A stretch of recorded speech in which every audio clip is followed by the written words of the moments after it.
ça me laisse la possibilité d'introduire Geoffroy de Salmar, qui est urologue, interne en année recherche et futur chef de clinique au pavillon V à Edorerio, et qui reprend dans le LAPTO des travaux d'une longue lignée d'urologues qui remontent aux travaux de Jean-Yves Chaplon, de Albert Gelet, de Sébastien Crouzet, de Thomas Ostiou, et maintenant de toi. Donc voilà, une équipe bien rodée et qui remonte aux origines du LAPTO. Donc je te laisse parler. Merci pour cette introduction. Je vais vous présenter les applications thérapeutiques des ultrasons dans ma spécialité, l'urologie. Je n'ai pas de conflit d'intérêt et le plan sera le suivant. Je vais commencer par parler des ondes de choc sur le traitement des calculs urinaires, sur le traitement des dysfonctions érectiles, puis de la maladie de la Peyronie, puis ensuite on s'intéressera aux IFU dans le traitement du cancer de prostate et du cancer du rein.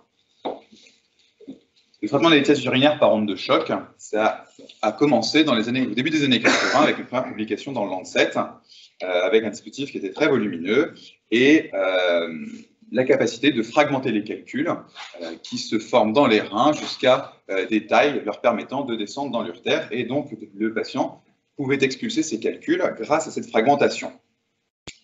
Aujourd'hui, où on en est, eh bien, le traitement par shockwave lithotripsy, donc le SWL, vous le voyez, il est soit en première ligne comme une alternative à l'urétéroscopie, soit en seconde ligne derrière l'urétéroscopie et derrière la néphrolithotomie percutanée.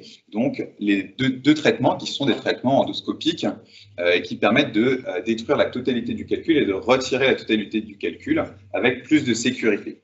Et c'est pour cela qu'on a vu sur les 30 dernières années, d'abord un boom, une explosion du nombre de lithotricies, c'est la courbe bleue. Le nombre de lithotricies a explosé dans les années 90 avec une technique qui était de référence qui permettait de ne pas opérer le patient à proprement parler, parce que ça peut se faire sous simple antalgie. Et puis, depuis 10 ans, on a une nette décrudescence du nombre de lithotricies réalisées et une augmentation fulgurante de l'urétéroscopie, donc d'endourologie permettant de retirer la totalité du calcul.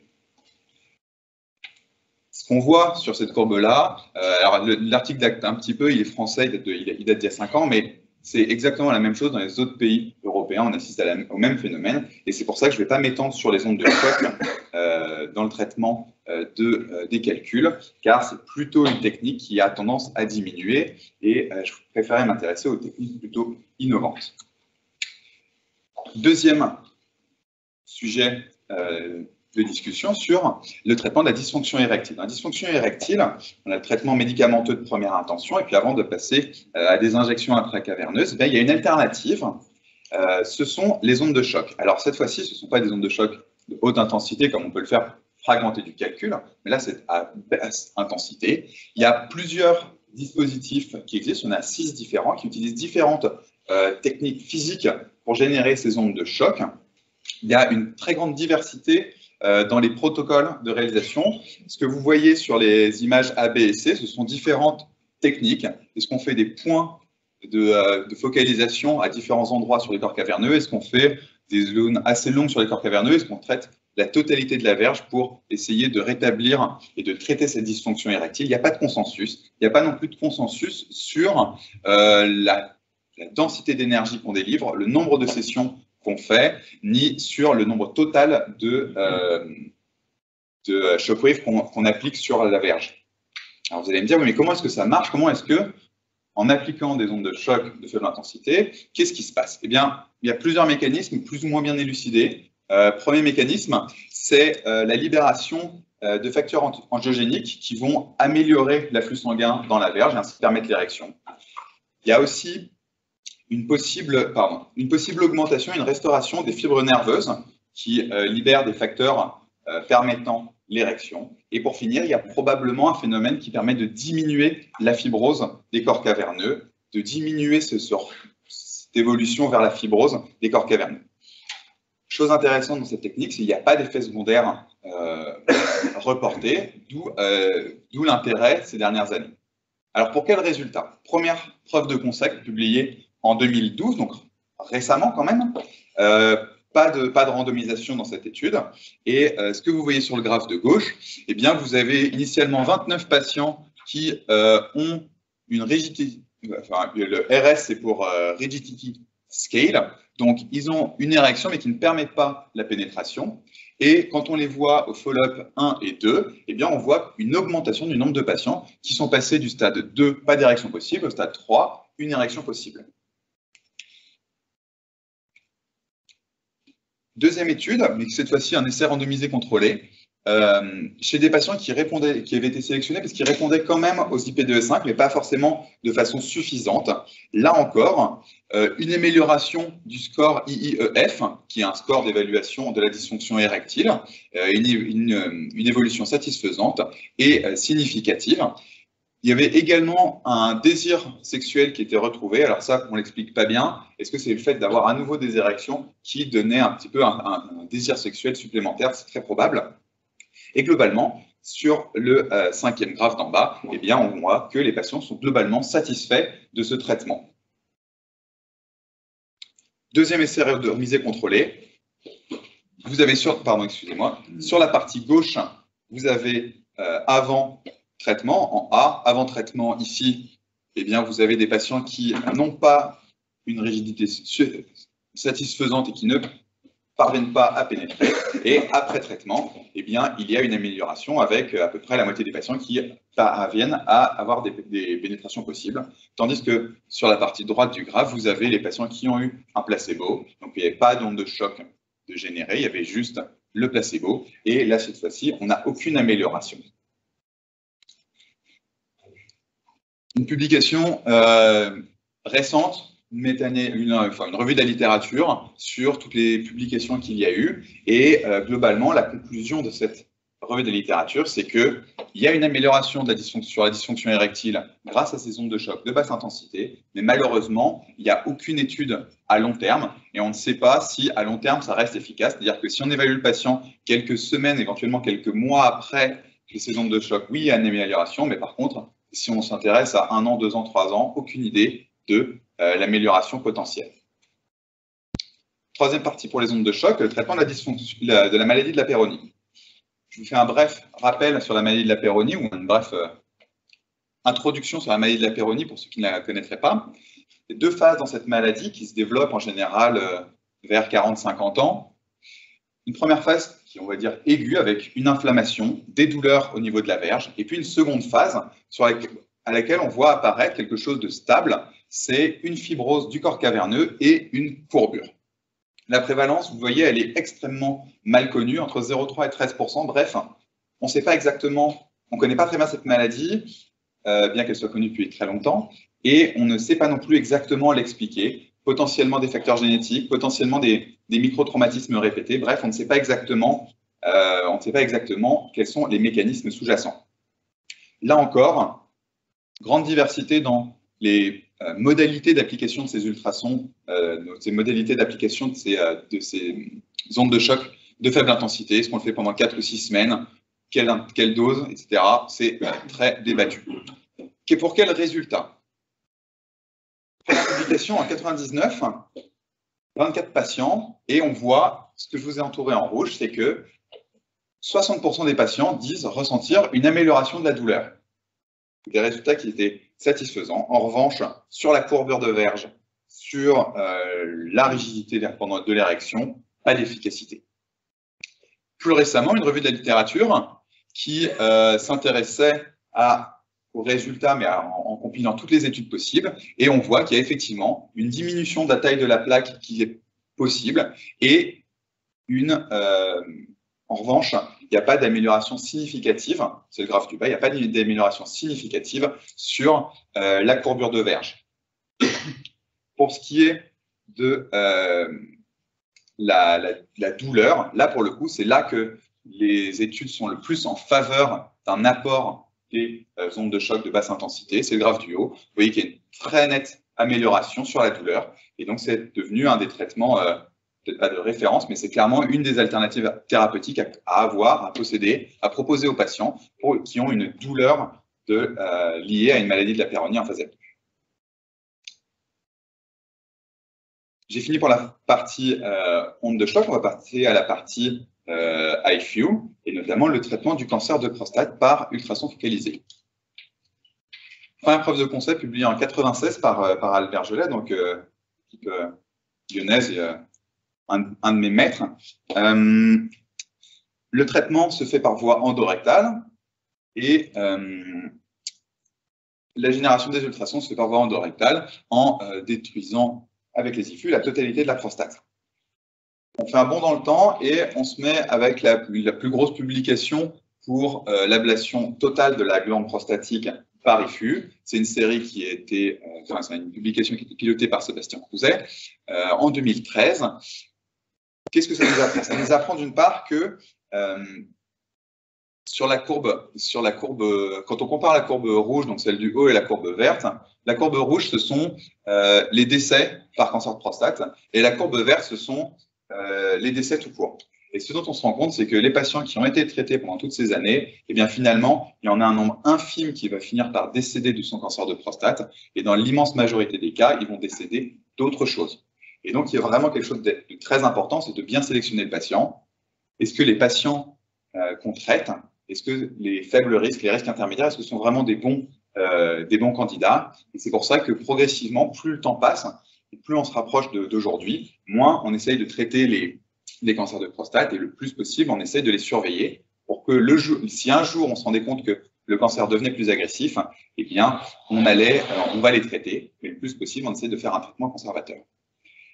Cela étant, quand on regarde cette étude avec un très très gros effectif, on voit que la survie spécifique des patients, survie spécifique du cancer de prostate, eh bien, elle est extrêmement élevée, elle est à plus de 95%, et donc avec une bonne efficacité des ultrasons, des IFU pour le traitement en glande entière.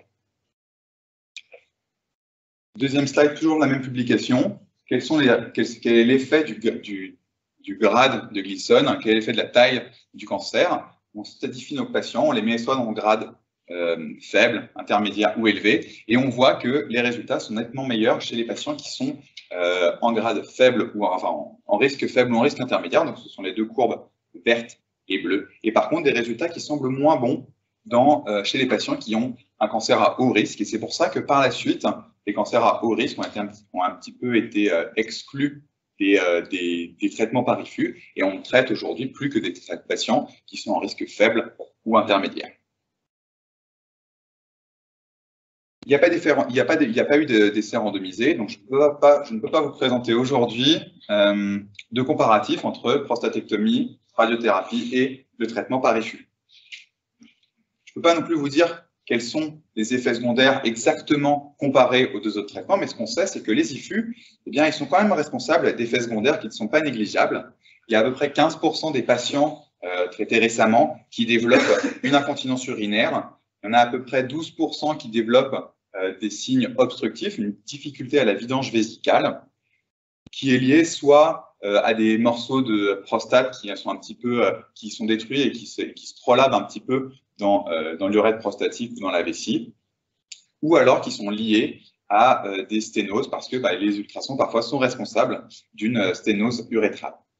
Et pour finir, dans cette même publication, les résultats sur la fonction érectile, à quel point est-ce que les patients sont impactés par le traitement par IFU.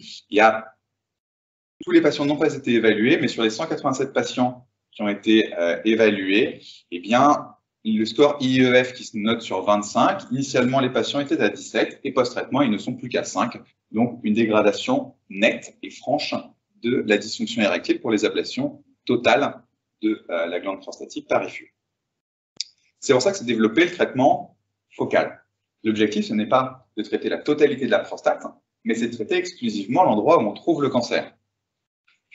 Il y a 10, 15, 20 ans, on était incapable de localiser avec précision le cancer, mais les progrès de l'IRM ces dernières années, qui a fait des progrès très impressionnants, ont permis de traiter de façon très focale et de visualiser en IRM au préalable la localisation du cancer de prostate.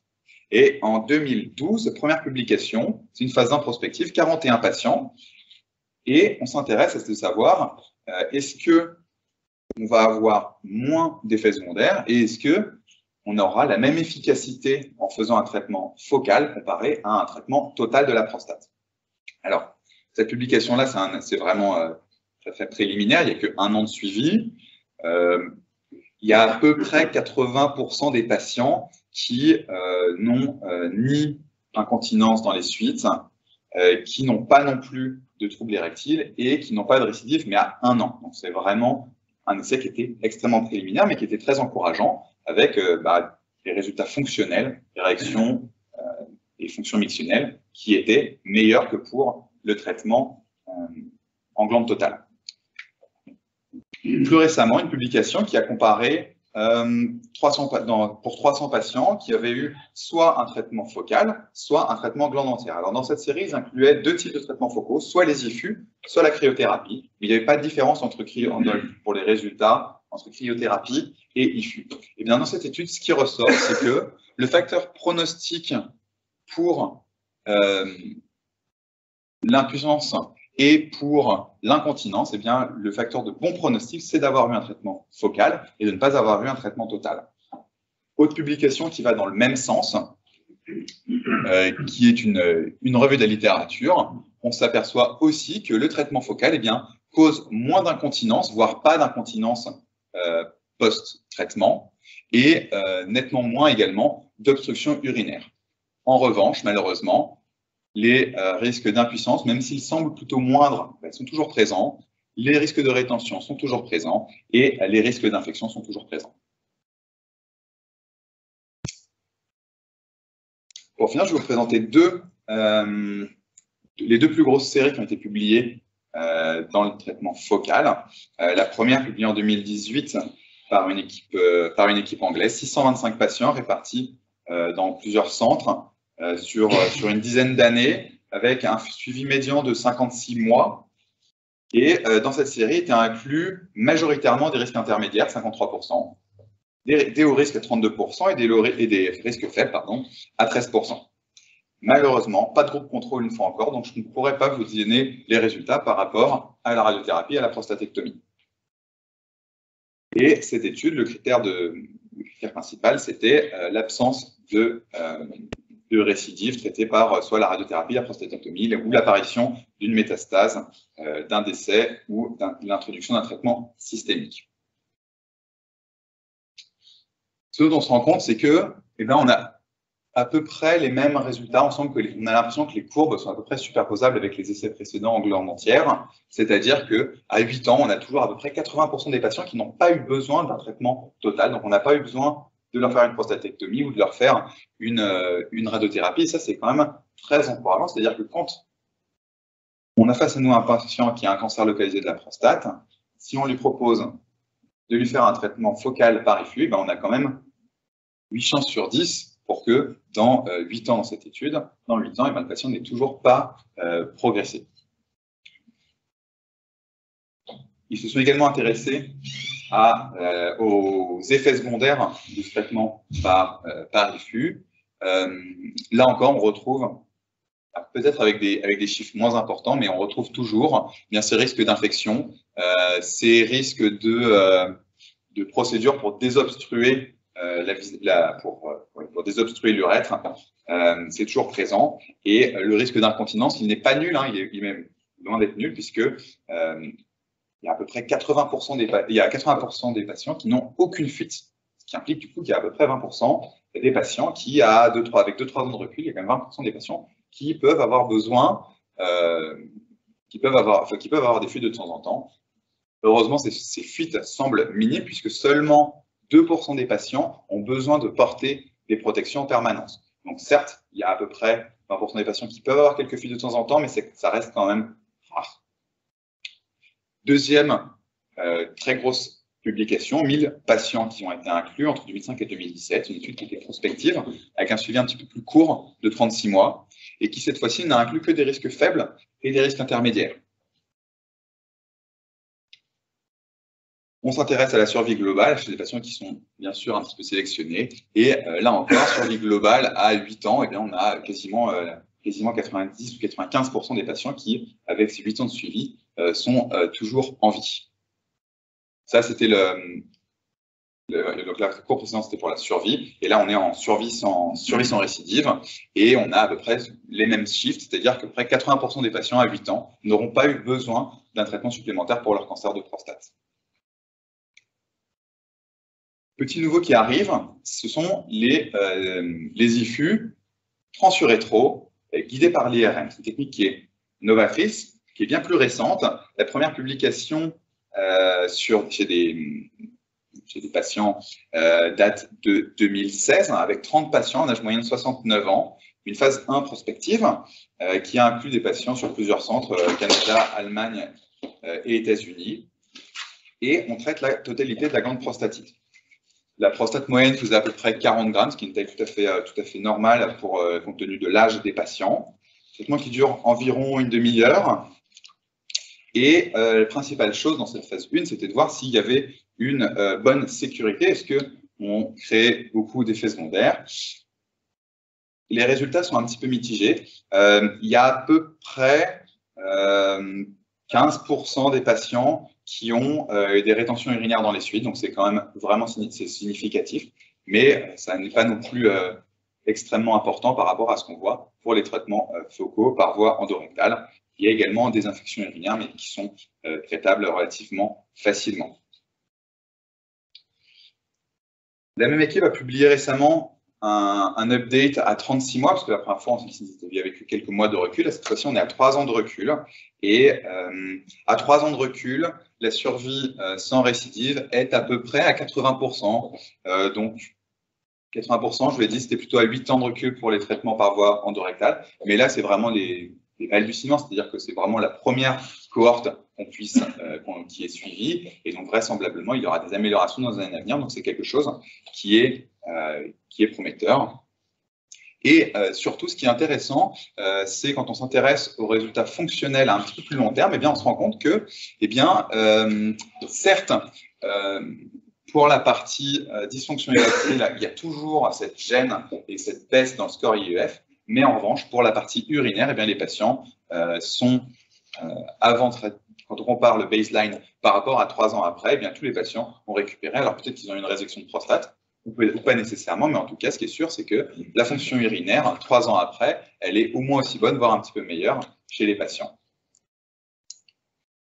Plus récemment, l'équipe de Klotz a publié leurs résultats à court terme pour exactement la même chose, du TULSA, guidé par l'IRM, pour du cancer localisé. Ils ont inclus 115 patients, donc là, pour le coup, on est sur une grosse cohorte, principalement du risque faible et du risque intermédiaire. Enfin, pardon, principalement du risque intermédiaire et un tiers de risque faible. Et là, des prostates qui sont de petite taille, cette fois-ci. Pour ce qui est de la sécurité du traitement, eh bien, on a à peu près 80% des patients qui ont toujours des réactions, 99% qui sont continents à 1 an, donc des résultats qui sont tout à fait bons. Et pour l'efficacité, ils l'ont publié, mais il me semble qu'il n'y a pas vraiment de logique à publier des résultats de cancérologie à 1 an pour le cancer de prostate, une maladie qui évolue quand même à vraiment très long terme. Dernier point de ma présentation sur le cancer du rein. Alors là, on est sur des études beaucoup plus petites, beaucoup plus confidentielles. La première, publiée en 2005, 8 patients, une étude prospective, et ils ont fait des IFU extracorporels, ils ont fait focaliser sur la tumeur du rein, et ils ont fait une IRM à J12, et pour certains des patients, une néphrectomie partielle, pour s'assurer de la nécrose. Radiologiquement, il y a à peu près 2 tiers des patients qui avaient une disparition, une nécrose de la tumeur satisfaisante, mais par contre, histologiquement, sur les 4 patients qui ont eu la chirurgie, seul 1 sur 4 avait eu une destruction totale de la tumeur.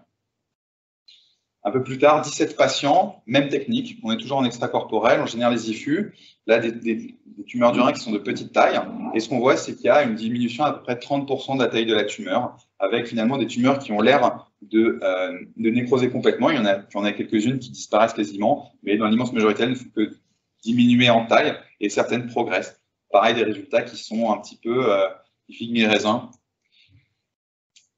Autre technique, autre publication, où pour être au plus près du rein, là, cette fois-ci, ils génèrent les IFU sous célioscopie. Donc, on introduit la sonde, le générateur, le transducteur, on l'introduit en célioscopie, on se met au contact de la graisse rénale et les IFU traversent la graisse rénale, mais ça évite d'avoir à libérer la totalité du rein.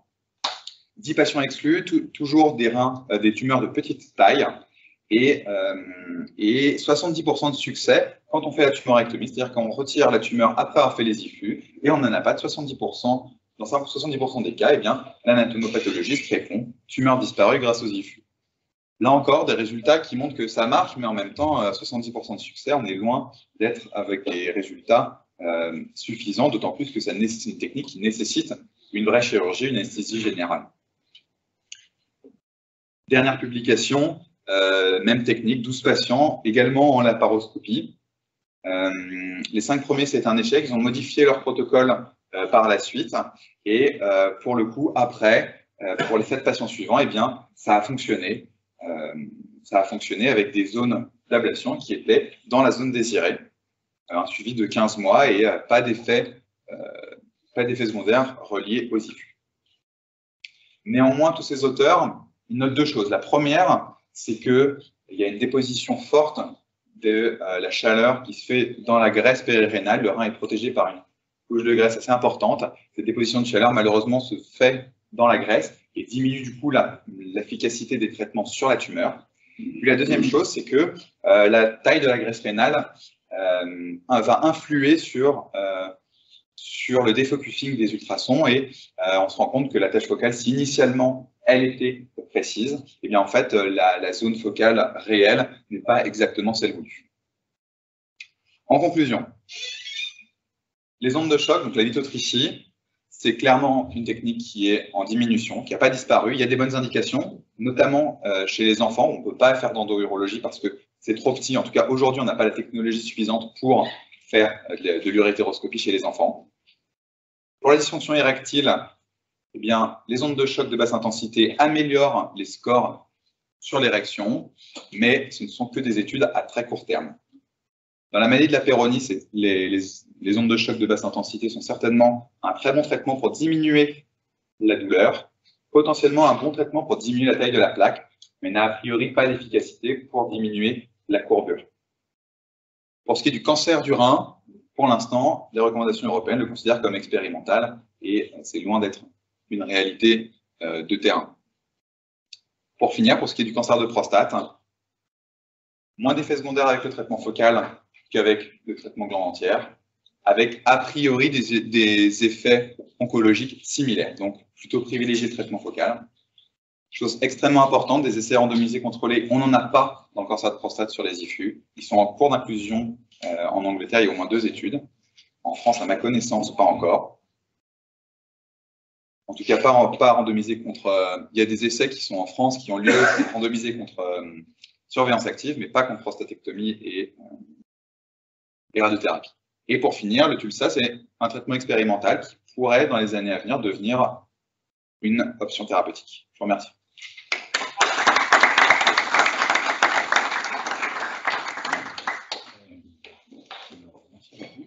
Est-ce que quelqu'un a des questions, aussi bien dans la salle qu'en visio? Ah, pardon, parce que ma chaîne vous m'aider. T'enlèves ton masque pour le. Juste un peu ton masque pour. Je vais revenir sur la lithotrichie, vous comparez à l'endourologie. Vous comparez effectivement que le nombre d'actes est en train de baisser d'un côté et de l'autre. Dans votre analyse, il n'apparaît pas des effets indésirables. Est-ce que les effets indésirables quand même de l'un ne justifient pas l'usage de la lithotrichie par rapport à Alors, c'est tout à fait possible, si. Le principal avantage de la lithotrichie, quand on le présente, c'est qu'il n'y a pas besoin d'anesthésie générale. Donc, tout ce qui est en lien avec l'anesthésie, éventuellement, tous ces effets secondaires-là, c'est un gros avantage de la lithotrichie. Donc, chez un patient qui est fragile, pourquoi pas. Mais malheureusement, il y a aussi les contre-indications à la lithotrichie, ou en tout cas les mauvaises indications de lithotrichie, qui rendent la lithotrichie parfois compliquée. patients sous anticoagulants, les patients qui sont obèses, les calculs qui sont situés dans le pôle inférieur du rein, tout ça, ça génère, et les calculs qui sont mal visibles en écho et pas visibles en scopie, calculs qui sont résistants aux ondes de choc, tout ça fait que on a une efficacité qui est meilleure avec l'urétéroscopie, mais on a besoin d'une anesthésie générale. Autre option, pas d'anesthésie générale, mais un certain nombre de contre-indications et de freins à la lithotricie. En pratique, dans tous les centres, on voit cette décroissance. Il y a des meilleures indications d'urétéroscopie, il y a des bonnes indications de lithotricie, il faut réussir à faire la part des choses, mais aujourd'hui, dans l'immense majorité des cas, finalement, enfin, en tout cas, aujourd'hui en pratique, on passe plutôt par l'endourologie. Moi, j'ai toujours pas compris, c'est quoi? Est-ce que c'est pas aussi un conflit entre qui fait la lithotricie extracorporelle? C'est l'urologue? Oui. Les deux sont faits par des urologues. Alors, il pourrait y avoir un conflit, l'urétéroscopie est mieux. Qui est en première ligne, il a acheté un fibrant laser, il va aller faire son traitement, parce que finalement, il a l'habitude d'expertise, c'est moins compliqué Est-ce que c'est pas c'est mieux remboursé. Alors, voilà, il y a probablement ce biais-là, c'est que l'urétéroscopie est très bien remboursée, la lithotricie un peu moins bien, donc il y a ce biais-là qui peut participer un petit peu. Ça, je pense que c'est un point très très important. C'est ce que disait un peu Galini hier, hein, c'est qu'effectivement, il faut arriver à mettre au même niveau les actes équivalents. Comme ça, au moins, le choix, il se fait plus sur un côté valorisation de l'acte. Après, c'est quelque chose qu'on voit aussi au CHU, et pour le coup, au CHU, qu'on fasse l'un ou l'autre, Oui, mais on ne traite pas toutes les patients au CHU. Non, mais au CHU, il y a la même. Là, la courbe, c'est une étude du CHU à Tenon, donc c'est pas biaisé. Non, mais c'est peut-être biaisé parce que le chirurgien préfère aller au bloc qu'en machine à études. Ouais. Demain, on te propose, tu as une salle où tu as la lithotricie et une salle où tu as l'urétéroscopie. On dit que ce qu'il va faire, tu vas dans laquelle? L'urétéroscopie est plus sympa à faire, ouais, plus intéressante. Ouais. Et plus rapide ou moins rapide? L'urétéroscopie? Comme dit Emmanuel, c'est bien plus efficace. Ouais, le taux de en urétéroscopie, un calcul entre 5 et 15 mm, on est à 95% de sang fragments. La lithotricie, on est loin de ces taux-là. Non, on n'est pas que abatté par l'argent. Ouais. Non, une question sur le traitement focal de la prostate, parce que tu as indiqué le repérage fait par IRM. Quelle est la limite aujourd'hui pour l'utilisation des ultrasons pour identifier la zone à traiter et guider le traitement? Alors, aujourd'hui, l'échographie qu'on fait en per protocole pendant l'IFU ne nous permet pas de visualiser de façon. On va considérer que ça ne nous permet pas de visualiser le cancer. En revanche, on a un système de fusion qui nous permet, avec les images IRM, de les fusionner sur l'image échographique en temps réel et de repérer la zone à traiter. Ça, c'est aujourd'hui. Peut-être qu'un jour, ça arrivera. On a, depuis à peu près un an, peut-être un peu moins d'un an, il y a une imagerie échographique à très haute fréquence qui est arrivée à l'hôpital d'Orario, avec alors, dans les publications, des taux de reconnaissance des cancers de prostate qui sont très bons, qui sont à peu près à 90% de cancers et qui sont en gros dans les publications de l'équipe, je crois que c'est du Canada, qui ont développé cette technique-là d'ultrason à très haute fréquence. Et à peu près, ils considèrent qu'ils sont comparables à l'IRM. Donc peut-être qu'un jour, on aura une sonde qui fait des IFU et avec une partie centrale qui générera à très haute fréquence l'imagerie ultrasonore qui nous permettra de voir du cancer. Aujourd'hui, on ne peut pas dire qu'on voit le cancer en per-traitement. Tu as une vraie différence par rapport à une sonde d'écho endorectale pour faire les biopsies, par rapport à la sonde parce que moi, pour utiliser je vois celle qu'on utilise pour le diagnostic d'endométriose, c'est classique de niveau de GE ou de Samsung ou peu importe, et avec la sonde, en l'occurrence du Focal One, on voit quand même de façon très précise les contraires. Tu vois vraiment une différence, toi, entre les deux types de... Ah ouais, c'est incroyable. Et je ne parle pas sur la dernière... d'accord. Par rapport à ce qui est actuellement... Entre le Focal One et une sonde d'échographie endocavitaire classique, c'est ça? Parce que le diagnostic des cancers de prostate se fait quand même sur une biopsie échographique, souvent. Pas sur une biopsie IRM. Aujourd'hui, 100% des patients ont une IRM avant de faire les biopsies. Ah, partout. Alors, dans les recommandations, il est interdit de faire des biopsies de prostate sans avoir fait l'IRM au préalable. Et c'est pour guider ta biopsie. C'est pour guider ta biopsie. En France. Pour guider ta biopsie. C'est pour guider la biopsie, tout à fait. Okay. Est-ce qu'on peut imaginer que d'ici quelques années, si on a des systèmes d'imagerie qui permettent de faire un diagnostic de la tumeur prostate de manière évidente et certain, on pourrait imaginer un traitement dans la foulée d'imagerie, dans la foulée du diagnostic, où l'étape de biopsie va être requise encore pendant des années et des années. C'est une bonne question. Ce qui est sûr, c'est que la question s'est posée de savoir est-ce qu'il faut tout continuer. Alors, il y a deux questions. Est-ce qu'on peut traiter un cancer sans avoir d'anapathe? Et ça, d'un point de vue médico-légal, je ne peux pas vous répondre, je ne sais pas comment ça va évoluer. Mais il y a vraiment ce frein-là, qui, à mon avis, et c'est valable dans toutes les autres spécialités. Traiter un cancer sans avoir d'anapathe, jusqu'à preuve du contraire, c'est quasiment interdit. J'ai qu'un seul exemple, c'est les tumeurs du testicule qui sont multimétastatiques chez des patients qui ne vont pas bien. C'est un des rares exemples, je ne sais pas si en deux spécialités, il y en a. Pour ce qui est de dire on se passe des biopsies, sur le principe, oui, je suis bien d'accord avec vous.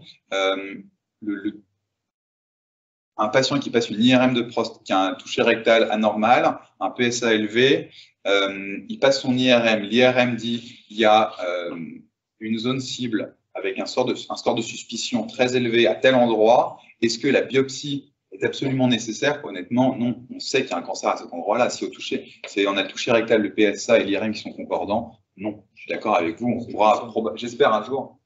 C'est le glissone. Pardon? Le problème, c'est le glissone. Le problème, c'est le glissone. Mais si tu disais que les hauts risques, tu peux pas trop. À partir du moment où c'est un toucher rectal qui est anormal, tu vas être au moins en risque intermédiaire. PSA ou toucher rectal anormal, tu es au moins en risque intermédiaire, voire plus. Finalement,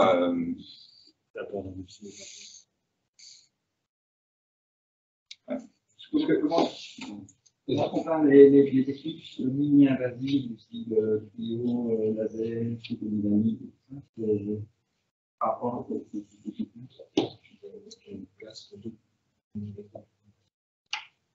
Alors, pour ce qui est de les lasers pour l'adénome ou pour le cancer de prostate? Alors, à ma connaissance, le laser, non. Le laser, c'est un traitement qui est en pleine explosion pour le traitement de l'adénome de prostate. La photothérapie, je connais très mal. En France, il y a quelques centres qui le font, je le sais, mais je connais très mal. Là encore, et c'est le même gros reproche que tout le monde fait aux ultrasons, enfin aux IFU, on n'a aucun essai randomisé contrôlé. Aujourd'hui, on traite des patients. Quand on a devant nous un patient et qu'on lui propose un IFU, il est sûr et certain qu'on pourrait aussi lui proposer une radiothérapie, une prostatectomie, qui sont les traitements de référence. Et que quand on lui propose un IFU, peut-être qu'on est en train de lui rendre vraiment service avec un traitement aussi bon et avec moins d'effets secondaires, peut-être pas. Et à ma connaissance, il n'y a aucune étude non plus, ni sur la cryothérapie, ni sur la photodynamie.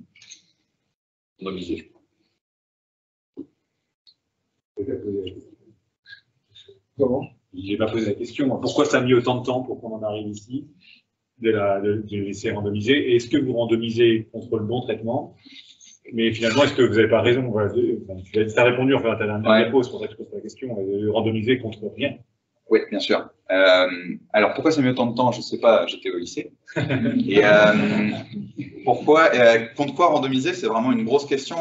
Ce cancer de prostate qu'on diagnostique chez des patients qui ont 50 ans, et un cancer de prostate chez un patient qui a un gros cancer agressif à 50 ans, évidemment, il faut le traiter, on met tout en œuvre. Chez un patient qui a 75 ans, un cancer pas si gros mais pas si petit, qu'est-ce qu'on fait? C'est une vraie question. C'est pour ça que les études, finalement, ont été scindées. Les risques, aujourd'hui, en première intention, un patient qui a un risque faible, le traitement de référence, c'est la surveillance active. Et donc, il faut le randomiser IFU en surveillance active. Bien sûr, on aura plus d'effets secondaires dans les IFU, mais si ça permet d'éviter quelques décès, ça peut valoir le coup. Pour les patients qui sont en risque intermédiaire, là, pour le coup, il faudra randomiser impérativement contre la radiothérapie et la chirurgie. Ce que tu utilisais, Emmanuel, le C100 et la biopsie optique. En fait, la biopsie optique, elle va exister avec l'intelligence artificielle. Hein, et le système de radiomique, je pense qu'on va, d'ici 5, 10 ans ou 15 ans, le diagnostic, il sera fait. Il n'y aura plus besoin de faire une biopsie. On aura les caractéristiques sur les données d'imagerie. Moi, je pense que je suis persuadé qu'effectivement, l'évolution va aller vers cette ouais, ça, tu n'auras jamais les thérapies ciblées, les phénotypes, ouais, la communication. À la rigueur, c'est l'ADN circulaire. C'est liquide. Il y en a pour la prostate, ça commence à. Alors en pratique, non. Enfin, ça existe, enfin, mais à un stade de développement. On ne le fait pas en pratique courante, non. Bon, j'ai une dernière question. Comment est-ce que tu surveilles après un traitement focal d'une lésion maligne de la prostate? Comment est-ce que tu arrives à surveiller? Comment évolue ta lésion? Est-ce que ça apparaît à cette zone qui est plutôt écogène quand c'est un cancer actif? Quand tu la traites, ça va donner une zone après peut-être un peu hyper écogène, cicatricielle. À la fois en échographie, ça gêne peut-être l'exploration. C'est quoi? C'est les PSA? Alors c'est très principalement le PSA. Très principalement le PSA, on a quand même le PSA qui est vraiment une aide. Ce qu'on fait, c'est qu'on regarde la décroissance du PSA, on atteint un PSA nadir et après, on considère qu'à PSA nadir plus 2, on a une récidive. Ça, c'est la définition. Il y a une autre option qu'on réalise, mais alors qui est moins consensuelle, c'est de réaliser des IRM de suivi. Il n'y a absolument pas de rehaussement de la zone qui a été traitée. Alors, c'est pas consensuel, très régulièrement. Enfin, après les IFU, pendant un temps, on faisait systématiquement une IRM et de RRIO. On injectait du produit de contraste et on voyait que la zone traitée était pas du tout perfusée. Et on considérait qu'il y avait une bonne, on considérait que le traitement avait été optimal s'il y avait une bonne corrélation entre la zone du cancer et la zone traitée. Donc c'est nettement le PSA et éventuellement l'IRM. Et le TULSA, c'est uniquement expérimental pour le moment. Est-ce qu'avec le TULSA, tu peux traiter une zone, juste une partie périphérique de la prostate et pas simplement une zone périurétrale? Est-ce que tu vois une lésion un petit peu suspendue à 3-4 mm de l'urètre jusqu'à la capsule? Alors, le TULSA, je ne connais pas très bien parce qu'il n'y en a pas en France déjà. Mais peut-être que si je passe la main à Poutou, peut-être qu'à Poutou, il pourra répondre. Poutou, il est fort sur le TULSA. En répondant rapidement. Je veux savoir si avec le TULSA, tu pouvais éventuellement traiter une lésion un peu suspendue, tu vois, à 3-4 mm ou 5 mm de l'urètre. C'est pas la meilleure qualité du TULSA. 3 fortes chances, c'est de pouvoir faire des traitements qui sont en radio, donc de pouvoir créer des traitements sectoriels. Il faut plutôt privilégier une direction ou un étage dans la prostate. Mais pas d'aller chercher des lésions qui sont suspendues en épargnant des tissus entre la zone traitée et l'urètre. Ça, c'est plutôt la qualité du traitement. Merci.